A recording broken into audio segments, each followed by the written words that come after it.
या देवी सर्वभूतेषु माँ विद्यारूपेण संस्थिता नमस्तस्तै नमस्तस्तै नमस्तस्तै नमो नमः। ओम दुम दुर्गाय नमः। आप सभी को शारदीय नवरात्रि के अष्टमी तिथि की हार्दिक शुभकामनाएं। अष्टमी तिथि है तो महागौरी की पूजा होगी। महागौरी की पूजा विधि और महा उपाय कौन सा है, हमें कौन सा कथा पढ़नी है, सारा कुछ चैनल पर अपलोड हो चुका है। आप और अभी तक आपने नहीं सुना है तो जाकर सुन सकते हैं। और इस वीडियो में आप सुनेंगे दुर्गा सप्तशती का 11वां अध्याय।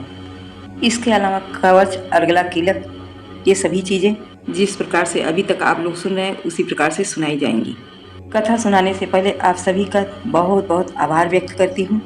आप सभी लोग वीडियो को बहुत ही प्यार दे रहे हैं, तो प्रतिदिन की कथाएं सुनने के लिए आप सभी भक्तों का दिल से आभार।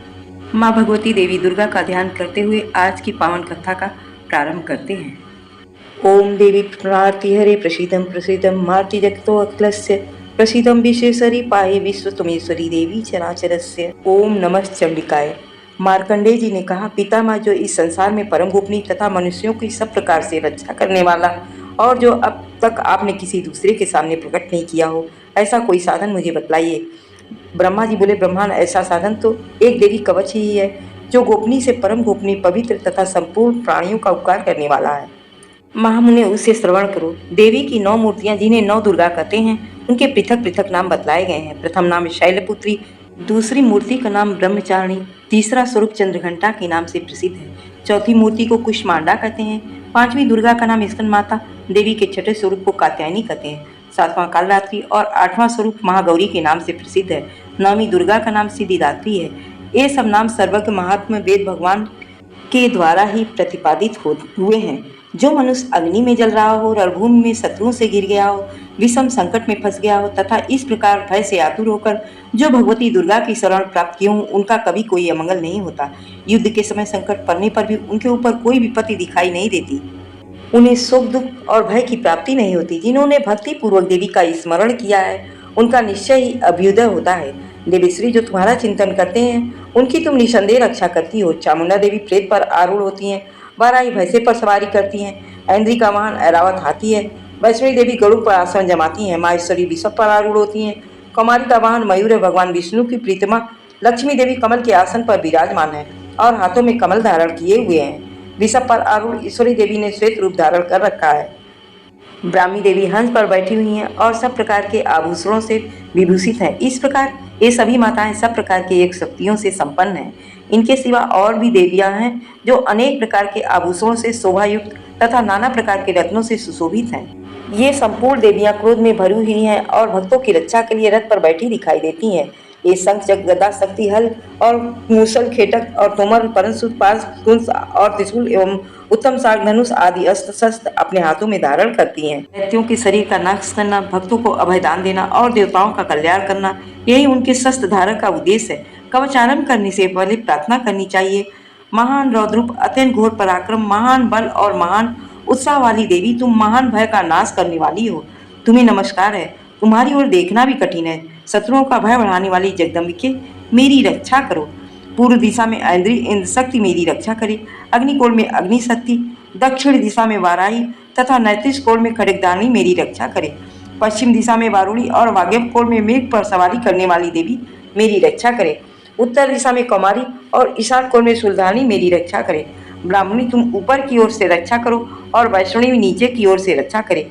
इसी प्रकार 100 को अपना वाहन बनाने, जया आगे से, विजया पीछे से, वाम भाग में अर्जिता, दक्षिण भाग में अपराजिता, उद्योतनी शिखा की रक्षा करे। उमा मेरे मस्तक पर विराजमान होकर रक्षा करे। ललाट में मालाधारी रक्षा करे और यशस्विनी देवी मेरी भावों की संरक्षण करे।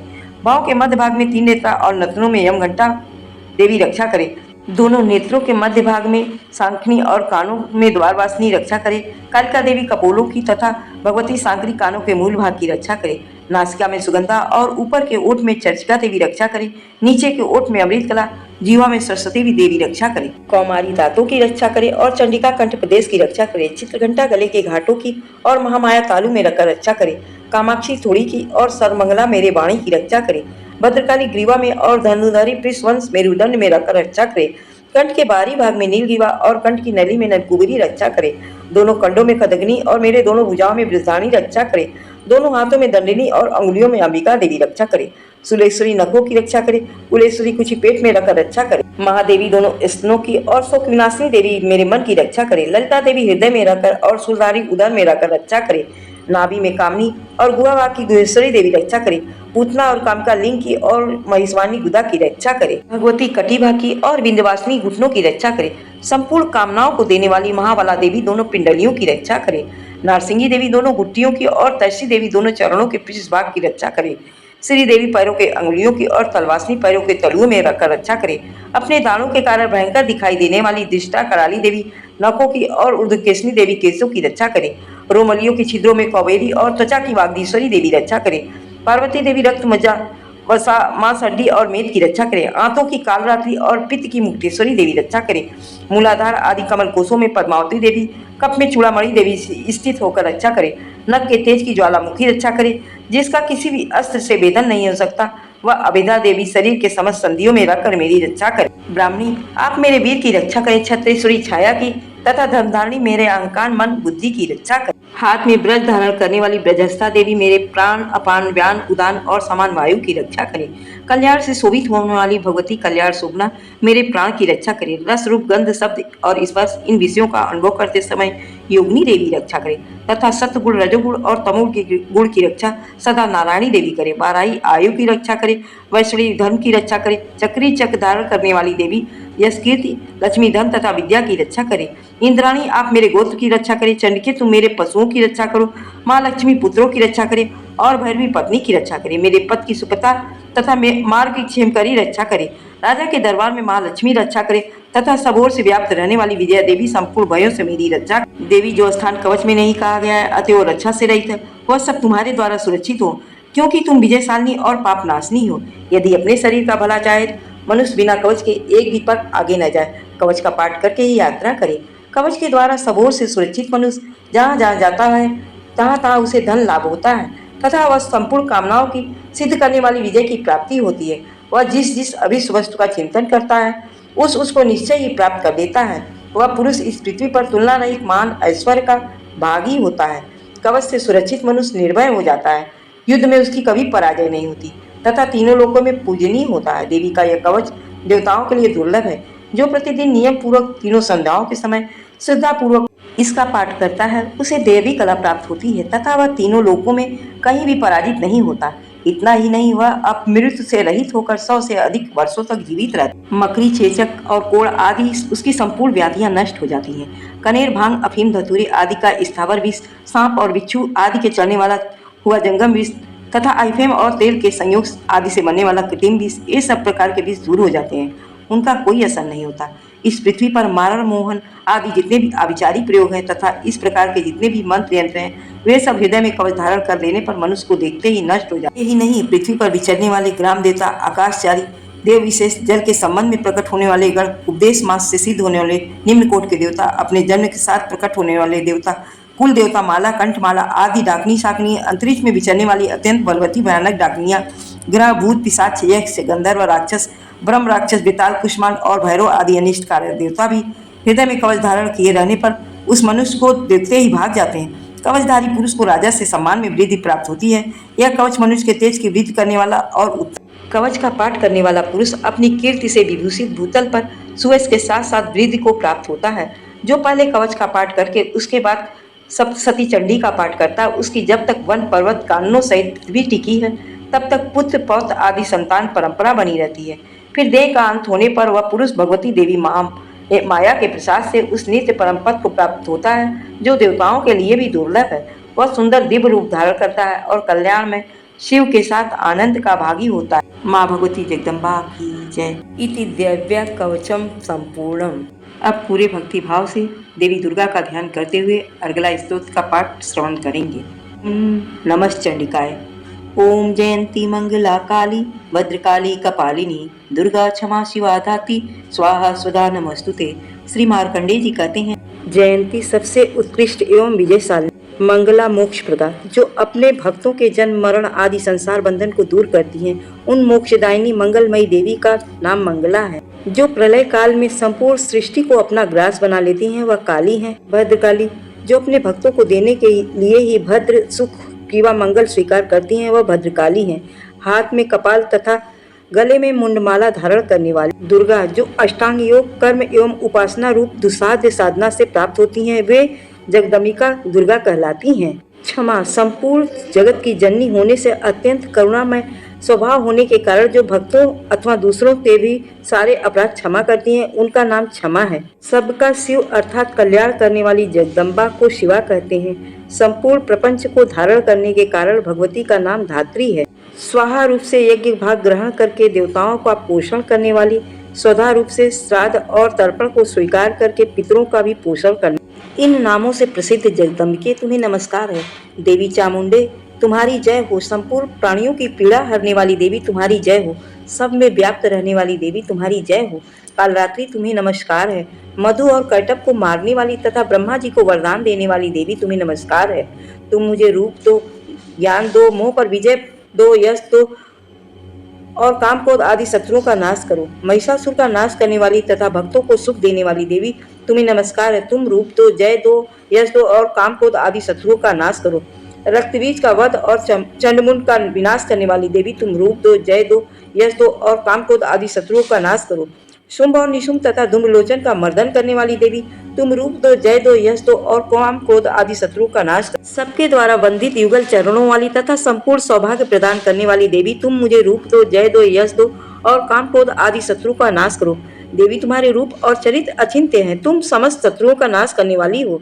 रूप दो, जय दो, यश दो और काम क्रोध आदि शत्रुओं का नाश करो। पापों को दूर करने वाली चंडिके, जो भक्ति पूर्वक तुम्हारे चरणों में सर्वदा मस्तक झुकाते हैं, उन्हें रूप दो, जय दो, यश दो और काम क्रोध आदि शत्रुओं का नाश करो। रोगों का नाश करने वाली चंडिके, जो भक्ति पूर्वक तुम्हारी स्तुति करते हैं, उन्हें तुम रूप दो, जय दो, यश दो और काम क्रोध आदि शत्रुओं का नाश करो। चंडिके, इस संसार में जो भक्ति पूर्वक तुम्हारी पूजा करते हैं, उन्हें रूप दो, जय दो, यश दो, काम क्रोध आदि शत्रुओं का नाश करो। मुझे सौभाग्य दो और आरोग्य दो, परम सुख दो, रूप दो, जय दो, यश दो और काम क्रोध आदि शत्रुओं का नाश करो। जो मुझसे द्वेष रखते हैं, उनका नाश और मेरे बल की वृद्धि करो। रूप दो, जय दो, यश दो और काम क्रोध आदि शत्रुओं का नाश करो। देवी, मेरा कल्याण करो, मुझे उत्तम संपत्ति प्रदान करो। रूप दो, जय दो, यश दो और काम क्रोध आदि शत्रुओं का नाश करो। अंबिके, देवता और असुर दोनों ही अपने माथे के मुकुट की मणियों को तुम्हारे चरणों में घिसते रहते हैं। तुम रूप दो, जय दो, यश दो और काम क्रोध आदि शत्रुओं का नाश करो। तुम अपने भक्तजन को विद्वान, यशस्वी और लक्ष्मीवान बनाओ तथा रूप दो, जय दो, यश दो और काम क्रोध आदि शत्रुओं का नाश करो।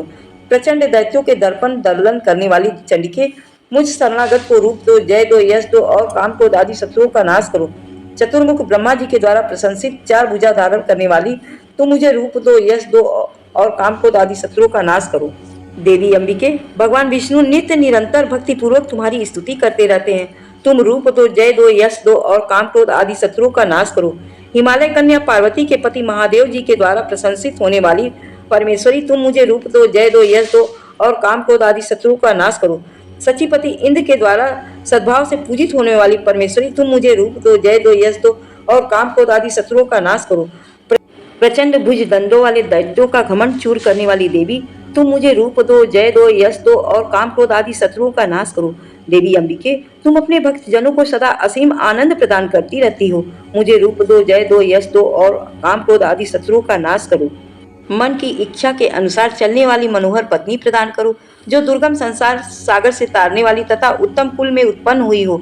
जो मनुष्य इस स्तोत्र का पाठ करके सप्तशती रूपी महा स्तोत्र का महापाठ करता है, वह सप्तशती की जप संख्या से मिलने वाले श्रेष्ठ फल को प्राप्त होता है। साथ ही साथ वह प्रचुर संपत्ति को भी प्राप्त कर लेता है। इति दैव्या अर्गला स्तोत्रम संपूर्णम। ओम नमः चंडिकाय। मार्कंडेय जी कहते हैं, विशुद्ध ज्ञान ही जिनका शरीर है, तीनों वेद ही जिनके दिव्य नेत्र हैं, जो कल्याण प्राप्ति के हेतु हैं तथा अपने मस्तक पर अर्धचंद्र का मुकुट धारण करते हैं, उन भगवान शिव को नमस्कार है। मंत्रों का जो अभिकीलक है, अर्थात मंत्रों की सिद्धि में विघ्न उपस्थित करने वाले सांप रूपी कीलक का जो निवारण करने वाला है, उस सप्तशती स्तोत्र का संपूर्ण रूप से जानना चाहिए और जानकर उसकी उपासना करनी चाहिए। यद्यपि सप्तशती के अतिरिक्त अन्य मंत्रों के जप में भी जो निरंतर लगा रहता है, वह भी कल्याण का भागी होता है। उसके भी उच्चाटन आदि कर्म सिद्ध होते हैं तथा उसे भी समस्त दुर्लभ वस्तुओं की प्राप्ति होती है। तथापि जो अन्य मंत्रों का जप न करके केवल सप्तशती नामक स्तोत्र से देवी की स्तुति करते हैं, उन्हें स्तुति मात्र से ही सच्चिदानंद स्वरूपिणी सिद्ध हो जाती हैं। उन्हें अपने कार्य की सिद्धि के लिए मंत्र, औषधि तथा अन्य किसी साधन के उपयोग की आवश्यकता नहीं रहती। बिना जप के ही उच्चाटन आदि समस्त अभिचारिक कर्म सिद्ध हो जाते हैं। इतना ही नहीं, उनका संपूर्ण अभिष्ट वस्तुएं भी सिद्ध हो जाती हैं। लोगों के मन में यह शंका थी कि जब केवल सप्तशती की उपासना से अथवा सप्तशती को छोड़कर अन्य मंत्रों की उपासना से भी समान रूप से सब कार्य सिद्ध हो जाते हैं, तब इनमें श्रेष्ठ और कौन सा साधन है। लोगों की इस शंका को सामने रखकर भगवान शंकर ने अपने पास आए हुए जिज्ञासुओं को समझाया कि यह सप्तशती नामक संपूर्ण स्तोत्र ही सर्वश्रेष्ठ एवं कल्याणमय है। तदंतर भगवती चंडिका के सप्तशती नामक स्तोत्र को महादेव जी ने गुप्त कर दिया है। सप्तशती के पाठ से जो पुण्य प्राप्त होता है उसकी कभी समाप्ति ही नहीं होती, किंतु अन्य मंत्रों के जप जन्य पुण्य की समाप्ति हो जाती है। अतः भगवान शिव ने अन्य मंत्रों की अपेक्षा जो सप्तशती की श्रेष्ठता का निर्णय किया है उसे यथार्थ ही जानना चाहिए। अन्य मंत्रों का जप करने वाला पुरुष भी यदि सप्तशती के स्तोत्र और जप का अनुष्ठान कर ले तो वह भी पूर्ण रूप से कल्याण का भागी होता है, इसमें तनिक भी संदेह नहीं है।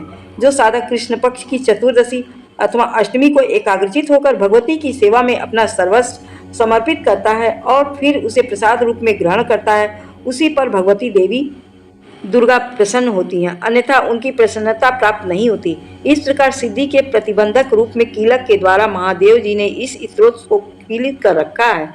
जो पूर्वोक्त रीति से निष्कीलन करके इस सप्तशती स्त्रोत का प्रतिदिन सब स्पष्ट उच्चारण पूर्वक पाठ करता है वह मनुष्य सिद्ध हो जाता है, वही देवी का पार्षद होता है और वही गंधर्व भी होता है। सर्वत्र विचरते रहने पर भी इस संसार में उसे कहीं भी भय नहीं होता, वह अपमृत्यु के वश में नहीं पड़ता तथा देह के त्यागने के अनंतर मोक्ष को प्राप्त कर लेता है। अतः कीलन को जानकर उसका परिहार करके ही सप्तशती का पाठ आरंभ करें। जो ऐसा नहीं करता उसका नाश हो जाता है। इसलिए कीलन और निष्कीलन ज्ञान प्राप्त करने पर ही स्तोत्र निर्दोष हो जाता है। और जो विद्वान पुरुष इस निर्दोष स्तोत्र का पाठ आरंभ करते हैं, स्त्रियों में जो कुछ भी सौभाग्य आदि दृष्टिगोचर होता है वह सब देवी के प्रसाद का ही फल है। अतः इस कल्याणमय स्तोत्र का सदा जप करते रहना चाहिए। इस स्तोत्र का मंद्र स्वर में पाठ करने पर स्वल्प फल की प्राप्ति होती है और उच्च स्वर से पाठ करने पर पूर्ण फल की सिद्धि होती है। अतः उच्च स्वर से ही इसका पाठ आरंभ करना चाहिए। जिनके प्रसाद से ऐश्वर्य, सौभाग्य, आरोग्य, संपत्ति, शत्रुनाश तथा परम मोक्ष की सिद्धि होती है, इन कल्याणमयी जगदम्बा की स्तुति मनुष्य क्यों नहीं करते। इति दिव्या कीलक स्तोत्रम संपूर्णम। माँ भगवती देवी दुर्गा का ध्यान करते हुए दुर्गा सप्तशती के 11वें अध्याय का श्रवण करेंगे। देवताओं द्वारा देवी की स्तुति तथा देवी द्वारा देवताओं को वरदान। ध्यान। मैं भुवनेश्वरी देवी का ध्यान करता हूँ। उनके श्री अंगों की आभा प्रभात काल के सूर्य के समान है और मस्तक पर चंद्रमा का मुकुट है। वे उभरे हुए स्तनों और 3 नेत्रों से युक्त हैं। उनके मुख पर मुस्कान की छटा छाई रहती है और हाथों में वरद, अंकुश, पाश एवं अभय मुद्रा शोभा पाते हैं। ऋषि कहते हैं देवी के द्वारा महादैत्यपति शुंभ के मारे जाने पर इंद्र आदि देवता अग्नि को आगे करके उन कात्यायनी देवी की स्तुति करने लगे। उस समय अभिष्ट की प्राप्ति होने से उनके मुख कमल दमक उठे थे और उनके प्रकाश से दिशाएं भी जगमगा उठी थी। देवता बोले, शरणागत की पीड़ा दूर करने वाली देवी हम पर प्रसन्न हो। संपूर्ण जगत की माता प्रसन्न हो। विश्वेश्वरी, विश्व की रक्षा करो। देवी तुम ही चराचर जगत की अधीश्वरी हो। तुम इस जगत का एकमात्र आधार हो, क्योंकि पृथ्वी रूप में तुम्हारी ही स्थिति है। देवी तुम्हारा पराक्रम अलंघनीय है। तुम ही जल रूप में स्थित होकर संपूर्ण जगत को तृप्त करती हो। तुम अनंत बल संपन्न वैष्णवी शक्ति हो। इस विश्व की कारणभूता परा माया हो। देवी तुमने इस समस्त जगत को मोहित कर रखा है। तुम्हें प्रसन्न होने पर इस पृथ्वी पर मोक्ष की प्राप्ति कराती हो। देवी संपूर्ण विधाएं तुम्हारे ही भिन्न भिन्न स्वरूप हैं। जगत में जितनी भी स्त्रियां हैं वे सब तुम्हारी ही मूर्तियां हैं। जगदम्ब, एकमात्र तुमने ही इस विश्व को व्याप्त कर रखा है। तुम्हारी स्तुति क्या हो सकती है। तुम तो स्तवन करने के योग्य पदार्थों से भी परे एवं परावाड़ी हो। जब तुम सर्वस्वरूपा देवी स्वर्ग तथा मोक्ष प्रदान करने वाली हो तब इसी रूप में तुम्हारी स्तुति हो गई। तुम्हारी स्तुति के लिए इससे अच्छी युक्तियां और क्या हो सकती हैं। बुद्धि रूप से सब लोगों के हृदय में विराज करने वाली हो तथा स्वर्ग एवं मोक्ष प्रदान करने वाली नारायणी देवी तुम्हें नमस्कार है। कला, काष्ठा आदि के रूप में क्रमशः परिणाम अवस्था परिवर्तन की ओर ले जाने वाली तथा विश्व का उपसंहार करने में समर्थ नारायणी देवी तुम्हें नमस्कार है। नारायणी, तुम सब प्रकार के मंगल प्रदान करने वाली मंगलमयी कल्याणदायिनी शिवा हो। सब पुरुषार्थों को सिद्ध करने वाली शरणागत वत्सला 3 नेत्रों वाली गौरी तुम्हें नमस्कार है। तुम सृष्टि पालन और संहार की शक्तिभूता सनातनी देवी, गुणों का आधार तथा सर्वगुणमयी हो। नारायणी तुम्हें नमस्कार है। शरण में आए हुए दीनों एवं पीड़ितों की रक्षा में संलग्न रहने वाली तथा सबकी पीड़ा दूर करने वाली नारायणी देवी तुम्हें नमस्कार है। नारायणी तुम ब्राह्मणी रूप धारण करके हंसों से जुते हुए विमान पर बैठती हो तथा कुश मिश्रित जल छिड़कती रहती हो, तुम्हें नमस्कार है। माहेश्वरी रूप से त्रिशूल, चंद्रमा एवं सर्प को धारण करने वाली तथा महान विषभ की पीठ पर बैठने वाली नारायणी देवी तुम्हें नमस्कार है। मोरों और मुर्गों से घिरी रहने वाली तथा महाशक्ति धारण करने वाली कौमारी रूप धारणी निष्पापे नारायणी तुम्हें नमस्कार है। शंख, चक्र, गदा और सांग धनुष रूप उत्तम आयुधों को धारण करने वाली वैष्णवी शक्ति रूप में नारायणी तुम्हें नमस्कार है। हाथ में भयानक महाचक्र किए और दानों पर धरती को उठाए वाराही रूप धारण करने वाली कल्याणमयी नारायणी तुम्हें नमस्कार है। भयंकर नरसिंह रूप से दैत्यों के वध के लिए उद्योग करने वाली तथा त्रिभुवन की रक्षा में संलग्न रहने वाली नारायणी देवी तुम्हें नमस्कार है। मस्तक पर किरीट और हाथ में महाव्रज धारण करने वाली, सहस्र नेत्रों के कारण उदीप्त दिखाई देने वाली और विकटासुर के प्राणों का अपहरण करने वाली इंद्र शक्ति रूपा नारायणी देवी तुम्हें नमस्कार है। शिवदूती रूप से दैत्यों की महती सेना का संहार करने वाली, भयंकर रूप धारण कर तथा विकट गर्जना करने वाली देवी तुम्हें नमस्कार है। दाढ़ों के कारण विकराल मुख धारण करने वाली, मुंडमाला से विभूषित मुंड मर्दनी चामुंडा रूपा नारायणी तुम्हें नमस्कार है। लक्ष्मी, लज्जा, महाविद्या, श्रद्धा, पुष्टि, स्वधा, ध्रुवा, महारात्रि तथा महाअविद्या रूपा नारायणी तुम्हें नमस्कार है। मेधा, सरस्वती, वरा, श्रेष्ठ, भूति, ऐश्वर्य रूपा ब्राह्मणी, भूरे रंग की अथवा पार्वती, तामसी, महाकाली, नियता, संयम पारायणा तथा ईशा सबकी अधीश्वरी रूपणी नारायणी तुम्हें नमस्कार है। सर्व स्वरूपा सर्वेश्वरी तथा सब प्रकार की शक्तियों से दिव्य रूपा दुर्गे देवी, सब भयों से हमारी रक्षा करो, तुम्हें नमस्कार है। कात्यायनी, यह 3 लोचनों से विभूषित तुम्हारा सौम्य मुख सब प्रकार के भयों से हमारी रक्षा करे, तुम्हें नमस्कार है। भद्रकाली, ज्वालाओं के कारण विकराल प्रतीत होने वाला, अत्यंत भयंकर और समस्त असुरों का संहार करने वाला तुम्हारा त्रिशूल भय से हमें बचाए, तुम्हें नमस्कार है। देवी, जो अपनी ध्वनि से संपूर्ण जगत को व्याप्त करके दैत्यों के तेज नष्ट किए देता है, वह तुम्हारा घंटा हम लोगों के पापों को उसी प्रकार रक्षा करे जैसे माता अपने पुत्रों की बुरे कर्मों से रक्षा करती है। चंडिके, तुम्हारे हाथों से सुशोभित खंडक जो असुरों के रक्त और चर्बी से चर्चित हैं, तुम हमारा मंगल करे, तुम्हें नमस्कार है। देवी, तुम प्रसन्न होने पर सब रोगों को नष्ट कर देती हो और कुपित होने पर मनोवांछित सभी कामनाओं का नाश कर देती हो। जो लोग तुम्हारी शरण में जा चुके हैं उन पर विपत्ति आती नहीं। तुम्हारी शरण में गए हुए मनुष्य दूसरों को शरण देने वाले हो जाते हैं। देवी अंबिके, तुमने अपने स्वरूप को अनेक भागों में विभक्त करके नाना प्रकार के रूपों से जो इस समय इन धर्मद्रोही महादैत्यों का संहार किया है, वह सब दूसरी कौन कर सकती थी। विद्याओं में ज्ञान को प्रकाशित करने वाले, शास्त्रों में तथा आदि वाक्यों वेदों में तुम्हारे सिवा और किसका वर्णन है, तथा तुमको छोड़कर दूसरी कौन सी ऐसी शक्ति है जो इस विश्व को अज्ञान में घोर अंधकार से परिपूर्ण ममता रूपी गड्ढे में निरंतर भटका रही हो। जहाँ राक्षस, जहाँ भयंकर विष वाले सर्प, जहाँ शत्रु, जहाँ लुटेरों की सेना और जहाँ दावानल हो, वहाँ तथा समुद्र के बीच भी साथ रहकर तुम विश्व की रक्षा करती हो। विश्वेश्वरी, तुम विश्व का पालन करती हो, विश्व रूपा हो, इसलिए संपूर्ण विश्व को धारण करती हो। तुम भगवान विश्वनाथ की भी वंदनीय हो। जो लोग भक्ति पूर्वक तुम्हारे सामने मस्तक झुकाते हैं, वे संपूर्ण विश्व को आश्रय देने वाले हो जाते हैं।